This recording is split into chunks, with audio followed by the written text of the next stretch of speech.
I've always despised these induction ceremonies. What's the point? What's the point of celebrating yet another species that stumbled into sapience on a world so gentle it practically handed them civilization on a silver platter? I shift my weight, the scales along my shoulders scraping against the cold stone of the observation balcony. The Grand Council chamber stretches out below me, a sterile monument to bureaucratic tedium. Polished floors that have never known a single crack from seismic fury, air so still and filtered it feels like breathing nothing at all. These people have engineered every last inconvenience out of their existence, and they have the audacity to call themselves survivors, and here they go again. Another parade of the mediocre marches across the central dais, soft-minded. Their histories are all the same, a tedious chronicle of cooperation and technological inevitability. They speak of their peaceful cultures, as if peace were something to be proud of rather than a sign that nothing has ever truly tested them. Their rise from hunter-gatherer to starfarer wasn't a conquest. It was a casual stroll. To my people, the Var, it's an insult. We didn't stumble into sapience, we ripped it from a world that tried to kill us every single day. The ground itself cracked open and swallowed cities whole. The sky rained fire so frequently our ancestors stopped naming the storms and started naming the years between them. Our first tools weren't for planting crops. They were for prying open the jaws of predators that saw us as nothing but walking meat. And these creatures, they prattle on about their great wars, skirmishes that claim a few hundred lives over resources we'd consider a rounding error in our mining operations. One of them mentions a hurricane that devastated their coastal regions. A hurricane. My ancestors had a word for that phenomenon. They called it Tuesday. For a time, my people reveled in this difference. We were the galaxy's apex predators, the monsters lurking in the dark. Our strength, our durability, our history of brutal planet-wide conflicts, it earned us power, influence, a healthy dose of fear that opened doors and closed the mouths of our rivals. But fear fades. Now they stereotype us as muscle-bound thugs, brilliant only in the art of breaking things. They see our teeth and our claws, the ridges along our spines, the way our eyes still track movement like we're hunting. But they remain blind to everything else, our poetry, our philosophy, the brutal elegance of a strategy honed over millennia of survival on a deaf world. How could they understand? Their greatest challenge is optimizing crop yields. Ours was surviving the night, so here I am. Varaxion, fourth son of the Emperor, forced to endure this farce. My father sits on his throne back home, unwilling to suffer the boredom himself. He delegated the torment to me. A full report, he said. Attend the ceremony, observe the newcomers, determine whether they pose any threat to our interests. Threat? I almost laugh. Nothing in this chamber has ever posed a threat to anything more dangerous than a diplomatic luncheon. The current speaker drones on about environmental adaptation strategies. I let my mind wander to more interesting subjects, the border dispute with the Thrill Concordance, the weapon tests scheduled for next cycle. Anything but this endless parade of mediocrity. Then the human delegation steps forward. I don't notice them at first. They're unremarkable from a distance. Bipedal, soft skin in various shades, no natural armor, no claws that I can see. They move with the careful, deliberate gait of creatures who've never had to run for their lives. I brace myself for the inevitable, another frail species proudly displaying their planet's gentle climate and cooperative history, another tale of peaceful unification and technological hand-holding, another race that will join the Council, vote on trade regulations, and never once understand what it means to earn survival through blood and fire. I turn to my neighbor, delegate jocks of the Jix Combine, the ones who found this new species. She's watching the proceedings with an expression I can't quite read. Her compound eyes glitter in the chamber's sterile light. Let me guess, I hiss, my scales itching with irritation. They had a minor dispute over grazing lands 1,000 years ago, a real war that shaped their entire culture. She chirps, a sound I've learned to tolerate, though it still sets my teeth on edge. Just watch, Axion, they're all the same. This one is different. I scoff and turn back toward the dais. My retort dies in my throat. Delegate Jox rises from her seat. The chamber's lights dim. A theatrical flourish I've always found insufferable. A hologram flickers to life above the central platform, casting pale blue light across the assembled delegates. A star system appears, unremarkable, 8 planets, a common yellow star. Nothing about it suggests anything other than another routine addition to the galactic community. I've seen this hologram 100 times before. The template is always the same. Show the system, highlight the whole world, play the carefully curated history reel that makes everyone feel good about their shared future. But as the view zooms in on the third rock from the sun, something changes. A statistic flashes across the hologram's display. My dorsal spine stiffens.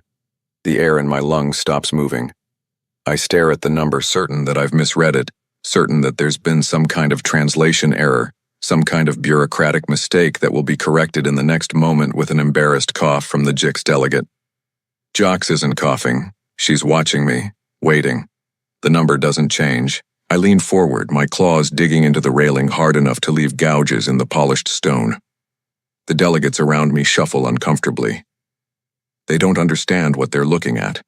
They see a number on a screen, a statistic from a world they've never visited. I see something else entirely. I see the gravity reading, the atmospheric density, the axial tilt that would create seasons so extreme they'd shatter most species' agricultural cycles before they ever left their first century.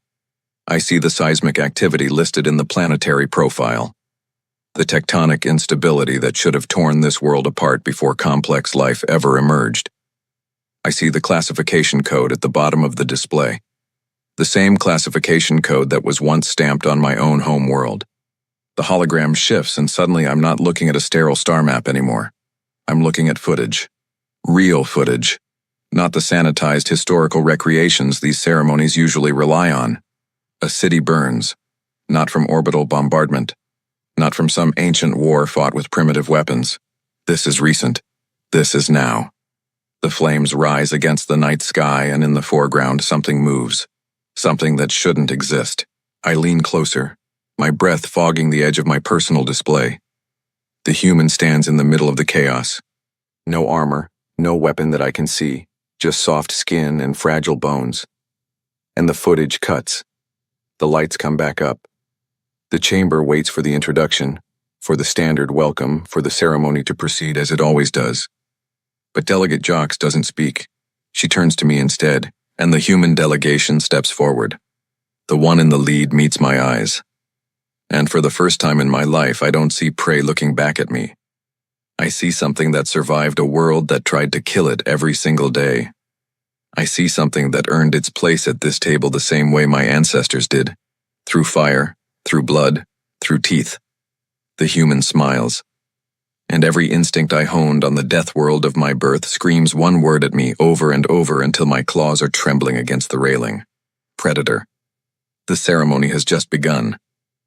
The gravity hit me the moment I stepped onto the observation floor. It's nearly identical to VAR. That shouldn't be possible. Gravity that heavy should have crushed most species before they ever reached orbit. It should have trapped them in their atmosphere, kept them primitive, kept them weak. Instead, I'm standing here feeling like I've finally come home after months in low-gravity environments that left my muscles aching for resistance. The human delegate takes the podium. John Smith, they call him, of Humanity United. The name is so bland, so intentionally forgettable, that it sets my teeth on edge. Species with names like that are usually hiding something, or they're so confident in what they are that they don't need to dress it up in grandeur. He's pale. That much was obvious from the holograms. But standing here, seeing him in person, I notice what the footage didn't capture. The musculature beneath his simple suit isn't the bloated, low-gravity puffiness I'm accustomed to seeing in a new species. Their bodies always look swollen after generations of floating through gentle atmospheres. Soft, undisciplined. This isn't that. This is functional mass. Dense, compact. The kind of strength that comes from a body constantly fighting against its own weight. I watch him approach the podium and catch something no one else seems to notice. A slight stumble, barely perceptible. He overcompensates as he steps forward, his foot pressing down harder than necessary, his knee bending more than it should. For a split second, he looks like he's about to launch himself off the floor. I know that movement. I've made that movement myself every time I walk in low gravity. It's the gait of a creature accustomed to fighting for every step, the muscle memory of a world that tries to pull you down with every stride. He is struggling to keep his feet on the floor, just like me. The chamber falls silent as he reaches the podium. His hands grip the edges, knuckles white, not from nerves, from restraint. "Welcome," he says. His voice is steady, no tremor, no hesitation, despite the obvious physical strain of standing on a floor that feels like tissue paper beneath his feet. He sounds like he's addressing a board meeting, rather than an assembly of beings who could vaporize his planet from orbit. That's either incredible discipline or complete insanity. I haven't decided which yet. I am Delegate John Smith, he continues. My people call ourselves humans. Our homeworld, which we unimaginatively call Earth, is... He pauses, considers his words, chooses them with the care of a warrior selecting the right weapon for a specific kill. Well, let's just say it's not a place for the faint of heart. A ripple of confusion moves through the council.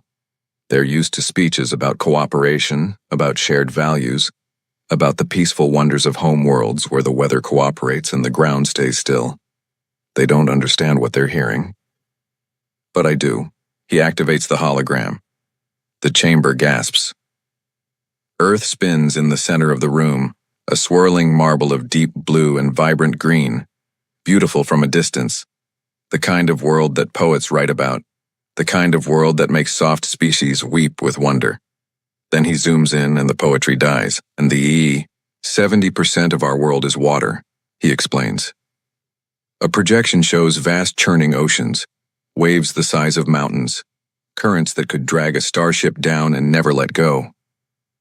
97% of that water is so saturated with salt and minerals it's toxic to us. Our ancestors had to fight for the remaining 3%, the fresh water locked in rivers and lakes. He says it like it's a simple fact of history, like it's not the most terrifying admission I've ever heard from a new species. I lean forward in my seat. My previous disdain evaporates, replaced by something I haven't felt in decades, rapt attention. He continues, and the projector cycles through images that make my dorsal spines ache with recognition. A desert where the sand itself seems to burn, temperatures that swing from scorching heat during the day to freezing cold at night. A place where water is measured in drops and survival is measured in hours. A jungle so dense the light can't reach the ground. Life teeming in every direction. So thick you can't take 3 steps without disturbing something. Most of it poisonous. Some of it able to kill you with a scratch. All of it trying to eat, breed, or survive at your expense.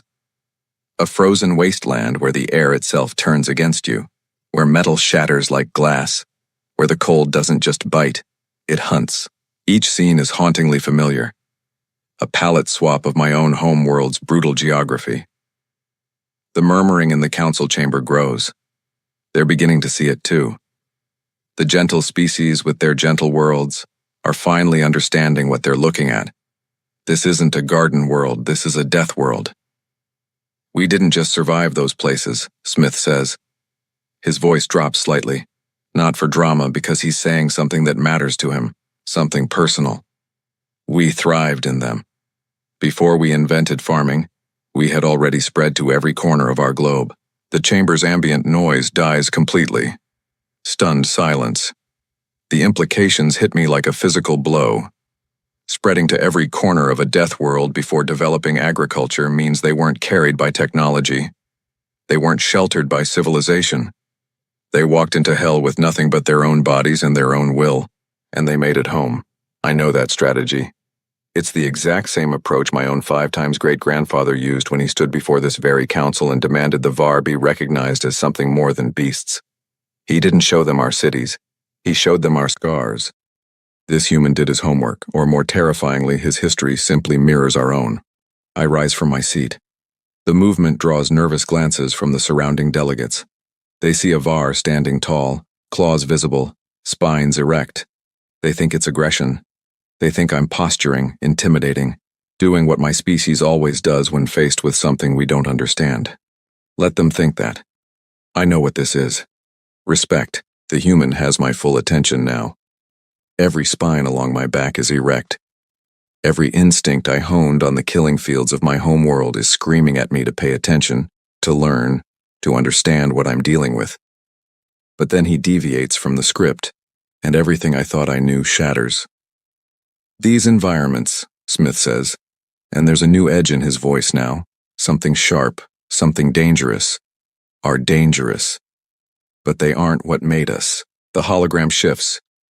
I was expecting more footage of predators, more teeth and claws and environmental horrors. That's what I would have shown. That's what any VAR would have shown. Look at what we survived. Look at what we conquered. Fear us for the monsters we've killed. But the image that flickers to life isn't a beast. It's a human body. The greatest danger our planet has to offer, Smith continues, his gaze sweeping across the council chamber like a blade looking for purchase, is us. The murmuring starts again, confused, uncertain. They don't understand what he's saying, I do, and my blood runs cold. A new image appears. Primitive humans clad in furs, crude weapons in their hands. I expect to see them fighting, brawling with some massive creature twice their size, winning through ambush or trap or sheer numbers. That's not what the projection shows. They're running. A herd of massive tusked creatures thunders across a grassy plain, each one 10 times the size of the humans chasing them, maybe more. They have tusks that could impale a VAR soldier in full armor. They have hooves that could pulverize bone. The humans run. The sun sets. The humans keep running. The sun rises. The herd slows. I can see it in their gait. The exhaustion creeping into their limbs. They're built for power, not persistence, for short, explosive bursts of violence, not endless grinding endurance. The humans run. The sun sets again. The herd collapses, not from wounds, not from ambush, from exhaustion. They simply couldn't run anymore. And the humans, the soft, fragile, unremarkable humans, just kept coming. I realize what I'm watching. It wasn't a hunt of strength. It was a hunt of endurance. A war of attrition against creatures infinitely more powerful than the hunters. They didn't win by being stronger. They didn't win by being faster. They won by simply refusing to stop. This is how we began, Smith narrates, and his voice is calm, matter of fact, like he's explaining why the sky is blue or why water flows downhill. Our greatest natural weapon isn't our strength, it's our stubbornness, our endurance, our ability to plan for a victory that might take days to achieve. Days. He says it like it's nothing. Like chasing a creature for 48 hours straight without rest is a casual achievement rather than a biological impossibility for almost every species in this chamber. The reel accelerates. Villages become cities. Cities become empires. The weapons evolve. Sharpened stones become metal blades. Metal blades become projectile weapons that can kill from a distance. Projectile weapons become engines of war that move under their own power, spitting fire and death in equal measure. The scale of conflict grows. What started as small tribes chasing down prey becomes something else entirely, something vast, something terrible. The projector shows a map of their world, scarred by lines of conflict. The colors of warring nations bleed across continents like wounds that never fully healed. Borders shift. Alliances form and crumble. Empires rise and fall and rise again, each iteration more efficient at destruction than the last. Over our history, Smith says, and his tone shifts, flat now, factual, like he's reading a weather report. Over 1.5 billion of us have died by our own hands. The chamber goes silent. And that's just from our official wars. A collective gasp ripples through the council. Not the polite diplomatic murmuring I'm used to. Real horror. Real fear. I see the Jix delegate actually flinch, her compound eyes widening in genuine terror. They had thought violence was a simple thing, brutish, a product of a harsh environment rather than the soul of a species. They thought they understood predators. They had no idea. I am grinning, I can't help it. The smile spreads across my face, wide and tooth-filled, and I make no effort to hide it. Let them see. Let them all see. Let them wonder why the VAR delegate is smiling while the rest of the council recoils in horror. They don't understand what they're looking at, but I do. These humans didn't just survive on a death world. They thrived on it, and then they turned on each other. Not for survival, not for resources, not for anything as simple as hunger or territory. They fought over philosophy, over pride, over a single woman, over where a god placed his foot. They had the time and the energy to develop complex ideologies and then go to war over them. That's not the mark of a primitive species fighting for survival. That's the mark of a species with nothing left to prove to the natural world, a species that conquered their environment so completely that their only remaining enemy was themselves. I lean forward in my seat, claws digging into the armrest. Smith's gaze finds mine across the chamber. He sees me grinning, and for the briefest moment, something flickers in his eyes. Recognition. He knows what I am, what my people are. He knows we clawed our empire from the teeth of a world that tried to kill us.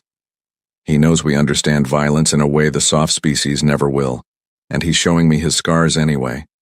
Not to intimidate, to communicate. We are the same.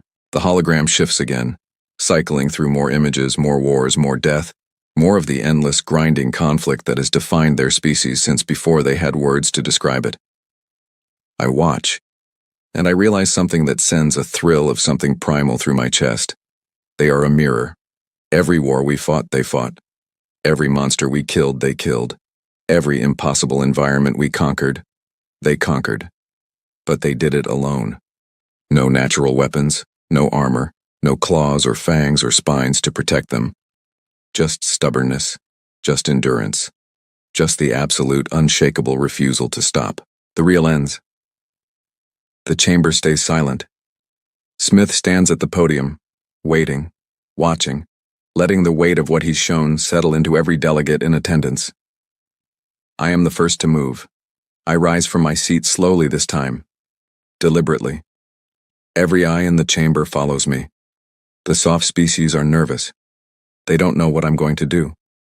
They expect violence, aggression, the predictable response of a predator encountering a rival. They don't understand what's happening. Smith meets my eyes again. I incline my head, the slightest nod, the smallest gesture of respect my culture permits. His expression doesn't change, but his shoulders relax just a fraction. He knows. And now, so do I. The humans aren't just another species stumbling into the galactic community. They're us, and the galaxy has no idea what's coming. The rest of the presentation is a formality. I barely hear it. My mind is still processing what I've already seen, what I've already understood. But Smith keeps talking, and against my will I find myself listening. He speaks of their hundreds of languages, each one a distinct way of seeing the universe, born from isolation and conflict, and the sheer stubborn refusal to assimilate. Hundreds of ways to say the same thing, all of them considered valid. He speaks of their love of complex simulations, games of strategy and war that they play for fun, not training exercises, not preparation for real conflict, entertainment. They spend their free time pretending to conquer each other, building empires and tearing them down for the simple joy of the struggle. He speaks of their art, their music, the way they take the chaos of their brutal world and transform it into something beautiful, something meaningful, something that makes the suffering worthwhile. He speaks of their guilt. That's the part that catches me off guard. Their guilt over their own nature, over the 1.5 billion dead by their own hands, over the wars they fought, the destruction they wrought, the endless capacity for violence that lives in every human heart. They know what they are and they hate it, but they can't change it. I watch Smith's face as he says these words. There's no shame in his voice, no apology, just a simple, honest acknowledgement of who his people are, the good and the bad, the beautiful and the terrible. It is fascinating. A portrait of a people as intellectually sophisticated as the softest council member, capable of debating philosophy for hours without ever raising a hand, and as capable of violence as the most hardened VAR warrior, ready to tear apart anyone who threatens what they've built. They contain multitudes just like us. The lights rise. The ceremony ends. Delegates begin to stir, gathering their things, preparing to flee back to their comfortable ships and their comfortable worlds, where nothing ever tries to kill them. I turn to Delegate Jocks. She's wearing that infuriatingly smug grin, her compound eyes glittering with satisfaction. She knew. She knew what she was bringing to this council. She knew what she was unleashing. "Well?" she chirps. I let the silence stretch for a moment. Let her wonder. Let her sweat. Then I return a smile of my own, one I haven't used in years. I like them. Her grin falters just slightly. She wasn't expecting that. She was expecting anger, fear, the predictable response of a predator who just found out there's something else sharing his territory. Instead, she gets approval. I leave her standing there, mouth slightly open, trying to process what just happened. I stride from the council chamber into the lobby. My mind is racing. 1,000 thoughts collide and crash against each other, each one more urgent than the last. I need to speak to this human. I need to understand them. I need to know what they want, what they fear, what they will become now that they've been unleashed on the galaxy. The other delegates part before me like water around a stone. Their faces are a mix of fear and revulsion. They see a VAR warrior in full ceremonial regalia, spines erect, claws extended, moving with the predatory grace of something that has killed more times than they've changed their clothes. I ignore them. Let them fear. Let them hate. Their opinions mean nothing to me. My focus is on the lone figure near the refreshment table. He's awkwardly juggling a plate of exotic finger foods, trying to look casual, trying to blend in, trying to pretend he belongs here among the diplomats and politicians who have never held a weapon in their lives. He's failing. I can see it now, the way he holds himself, the way his eyes track movement, the way his weight shifts onto his back foot, ready to move in any direction at any moment. The one they sent, a soldier by his own admission during the presentation, a warrior trained for conflict, not conversation, a disposable asset. The realization sends a thrill through my chest. They sent a soldier to represent their entire species, not a diplomat, not a politician, a warrior, someone who could be sacrificed without significant loss if the galaxy decided to respond to humanity with violence instead of welcome. That's either incredible arrogance or complete honesty. I'm not sure which I respect more. He sees me approaching. I watch his face cycle through a dozen emotions in the space of 3 seconds. Fear, sharp and immediate, recognition, as he understands what he's looking at. A moment of pure panic when he realizes I'm coming straight for him, and there's nowhere to run. And then resolve. He doesn't flee. Doesn't back away. Doesn't try to hide behind the refreshment table or blend into the crowd. He stands his ground. I stop before him, my shadow engulfing him completely. I'm taller, wider, heavier. Every physical advantage belongs to me. Claws that can tear through armor, teeth that can crush bone, scales that have turned blades. He has a plate of finger foods and a suit that doesn't quite fit. And yet he doesn't run. The years of diplomatic protocol training vanish from my mind. All the lessons about proper introductions, about respect, about the careful dance of words and gestures that separates civilized beings from savages. Gone. What takes their place is something older, something primal, something that recognizes a fellow predator. I extend a hand. It's a gesture they use for greeting. I saw it in the briefing files. 2 beings clasp hands, palms together, a symbol of mutual trust, an acknowledgement that neither will draw a weapon during the exchange. But among the VAR, the same gesture means something different. It's a challenge, a test. Extend your hand to a VAR warrior, and you're asking to measure your strength against theirs, to see who will flinch first, to determine who is predator and who is prey. The human looks at my hand. He knows what I'm doing. I can see it in his eyes. He studied us before he came. He knows our customs, our history, the brutal simplicity of our social structures. He knows this is a test. For a long moment, he doesn't move. The other delegates watch from a safe distance. They don't understand what's happening, but they sense the tension, the danger. 2 apex predators circling each other in a room full of prey. Then the human sets down his plate, slowly, deliberately. He meets my eyes and he takes my hand. His grip is firm, stronger than I expected. The muscles in his forearm bunch and strain against the effort of holding his own against a creature twice his size. He doesn't flinch. He doesn't break. He just holds on. I feel the bones in his hand grind against mine. I could crush them. I could turn this gesture of challenge into an act of violence so fast, none of the soft species in this room would even see it happen. But I don't. Because he's not fighting me. He's matching me. There's a difference. One I didn't expect to find in a creature from a death world who decided to send a soldier instead of a diplomat. He's not trying to prove he's stronger. He knows he's not. He's proving he's not afraid. And that's so much more dangerous. I hold his gaze for a count of 5, then 10, then 20. The lobby is silent now. Every delegate in the room has stopped to watch. They don't know what they're seeing, but they know it's important. They know something is happening that will change the balance of power in this galaxy. I release his hand. He doesn't shake out his fingers, doesn't rub his palm, doesn't give any sign that the grip was painful or intimidating. He just looks at me, waiting. I take a step back. Just one. Just enough to give him room to breathe. The tension in the room doesn't dissipate. It shifts, changes into something else. Something neither of us has words for yet. "You're a soldier," I say. It's not a question. "I was," he replies. His voice is steady, calm, like we're discussing the weather instead of testing each other's limits in front of the entire Galactic Council. Now I'm whatever my people need me to be. I smile again. The same smile I gave Jocks. The one I haven't used in years. "Good answer."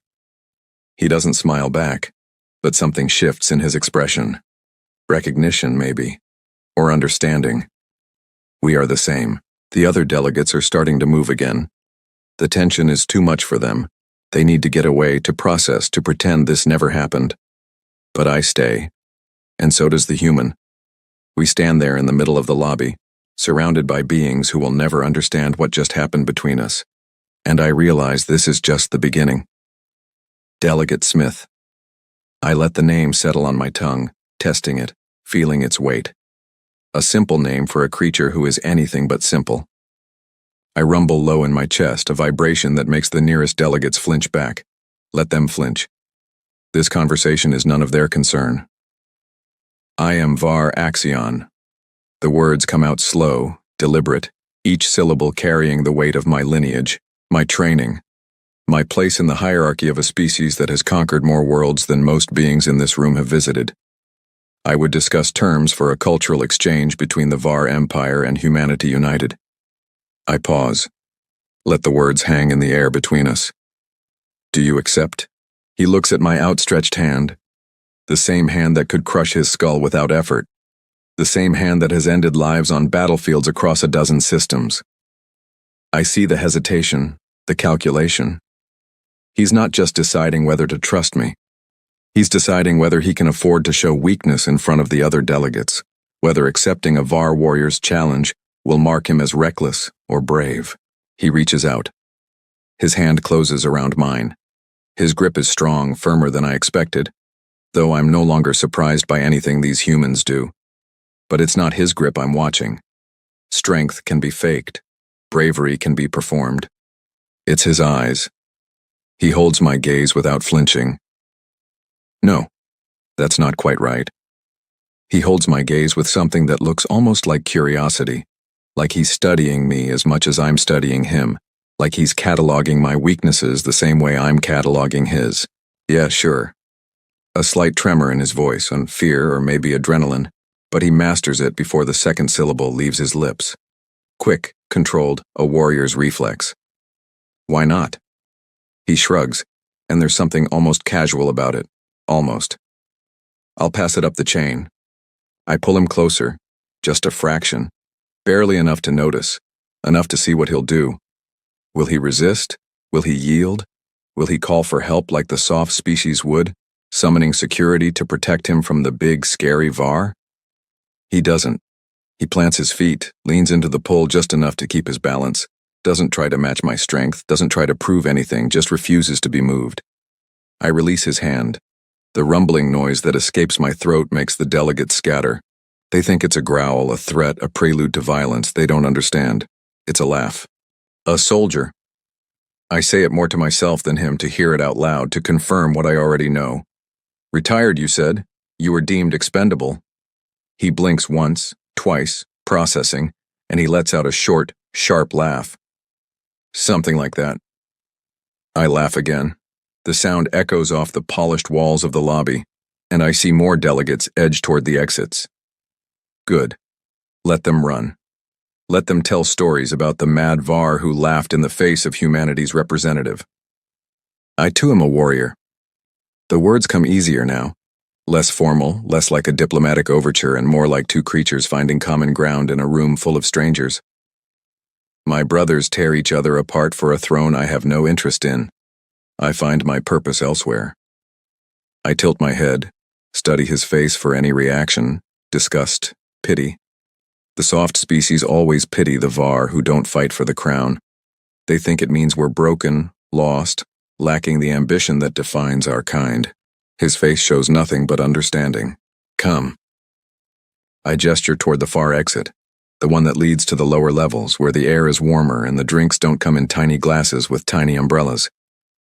This place is suffocating. Let's find some decent heat and a drink that doesn't taste of recycled water. I pause. I'll tell you about my world and you can tell me about yours. He looks around at the nervous delegate still pretending not to watch. At the Jix delegate who discovered his species, now deep in conversation with three others who are probably asking her what she's unleashed. At the Grand Council chamber behind us, still glowing with the afterimage of humanity's brutal history. He looks back at me. A genuine smile finally cracks his stoic facade. Small at first, then wider. A real smile. Not diplomacy, not performance. Just a soldier who's been offered a drink and a story and decided that's exactly what he needs. You know what? That sounds like a hell of a lot better than standing here being gawked at. I lead the way. The lower levels of the council complex are nothing like the polished sterility of the main chambers. Here the ceilings are lower, the walls are rougher.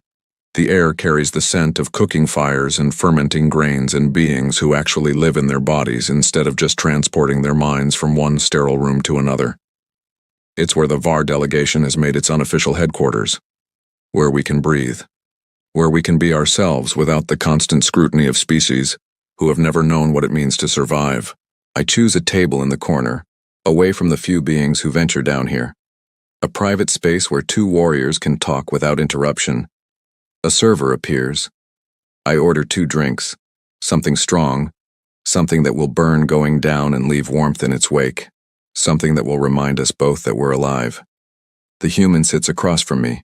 His posture is different now. Less guarded, less like a diplomat performing for an audience, more like a soldier off duty, still aware of his surroundings, still ready to move if he needs to, but relaxed in a way he wasn't upstairs. You fought in wars, I say. It's not a question. He nods. Some. Did you win? He considers the question longer than I expected, longer than a soldier should need to answer such a simple question. We survived, he finally says. That's how we measure victory, not by the territory we took or the enemies we killed, by who was still standing when it was over. I understand that more than he knows, more than any VAR who hasn't walked off a battlefield could understand. On my world, I begin, we don't fight for glory. We don't fight for honor. Those are concepts the soft species invented to make war seem noble, something they could romanticize without understanding what it actually costs. I lean forward, let my voice drop, make sure he hears every word. We fight because the alternative is extinction. He doesn't look away, doesn't flinch, doesn't try to soften what I'm saying with platitudes about peace and understanding. He nods again. Same, he says. That's why we kept fighting. That's why we kept surviving. Not because we wanted to, because we had to. The drinks arrive. I take mine and drink deep. The liquid burns down my throat, spreads warmth through my chest, settles in my stomach like a live coal.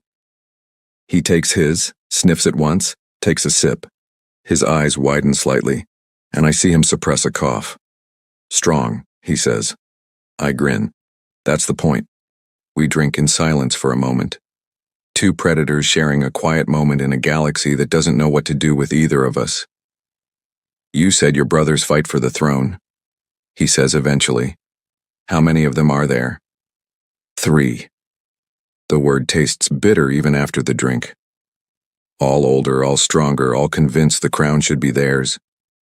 And you? I set my drink down. Let the silence stretch. Let him wonder if I'm going to answer. I don't want it. The words come out quieter than I intended, more honest than I intended. The throne isn't a prize. It's a cage. A gilded prison that turns warriors into politicians and brothers into enemies. He studies me for a long moment. Then he picks up his drink again, takes another sip, and sets it back down. I get that, he says. My family wanted me to stay home, to take over the business, to live a safe life, to be something I'm not. He smiles again, that same genuine smile from the lobby. Instead, I joined the military, saw the world, saw what people do to each other when there's no one watching, saw what we're capable of when we have to be. He meets my eyes again. I don't regret it. Neither do I. The words hang between us. Simple. True. The foundation of something neither of us has a name for yet. I signal for another round. The server brings them quickly, seems eager to leave us alone. Smart. Tell me about your wars, I say. The real ones, not the sanitized version you showed the council. He laughs, short, sharp, honest. Which ones? We've had so many I've lost count. I laugh too. Now we're talking. He tells me about a war fought in the mud, trenches that stretched across continents, weapons that could kill from miles away, generals who sent young men to die for a few hundred meters of ground that would change hands again the next week. He tells me about a war fought in the skies, machines that could level cities in minutes, fire that rained from above and turned everything below to ash, a conflict that ended with a weapon so terrible it's never been used since. He tells me about a war fought in the shadows, no fronts, no uniforms, just ideologies clashing in jungles and deserts and city streets, wars that lasted decades and ended not with victory, but with exhaustion. Each story is worse than the last. Each conflict more brutal, more senseless, more like the wars of my own people than anything I've heard from any other species in this galaxy. And yet he tells them without shame, without apology, just the facts, just the truth of what his species is and what they've done to survive. I find myself doing something I haven't done in years. I open up. I tell him about the unification wars, when the tribes of Var finally stopped fighting each other long enough to realize the world itself was the real enemy, when we turned our weapons outward and conquered a planet that had been trying to kill us since the first cell crawled out of the primordial soup. I tell him about the Great Purge, when we looked at our world and saw not a home, but a challenge, when we systematically hunted down every predator that had ever hunted us, when we made it clear that on Var, there was only room for one apex species. I tell him about the civil wars, the endless succession crises, the brothers who killed brothers for a throne that was never worth the blood spilled to claim it. He listens, doesn't judge, doesn't pity, just listens. When the second round is gone, I realize something. The other council members don't understand. They see two apex predators sitting in a dark corner, trading stories of violence and death. They see a potential threat, two dangerous species finding common cause, something to be monitored, something to be feared. But what I see is a kindred spirit, someone who knows what it's like to be strong in a galaxy of the weak, to carry the weight of survival while others complain about their crop yields and their trade disputes and their comfortable, easy lives. We will talk of wars won and lost, of worlds that try to kill you, of the burden of being what we are in a universe that would rather we were something softer. We will talk. And when we're done, I look across the table at this human who doesn't flinch, doesn't run, doesn't pretend to be something he's not. When we're done, we will have forged something new, an alliance perhaps, or perhaps just a friendship. But in this galaxy of predictable, peaceful species who have never known what it means to fight for every breath, every step, every day of survival, that might be the most dangerous thing of all. I raise my glass. He raises his. To the ones who survived, he says. To the ones who had to. We drink. And somewhere above us in the polished halls of the Grand Council, the soft species are already drawing up contingency plans, already calculating how to manage this new alliance, already trying to understand what two apex predators might become when they finally find each other in a galaxy that never wanted either of them. They don't understand. They never will. But we do. And that's enough. If you enjoyed this story, please hit that subscribe button and turn on notifications so you never miss an upload. It really helps this channel grow. Drop a like and let me know in the comments what you thought of Axion and Smith's story, and feel free to share any HFY tales you'd love to hear narrated next. Thanks for watching, and I'll see you in the next one.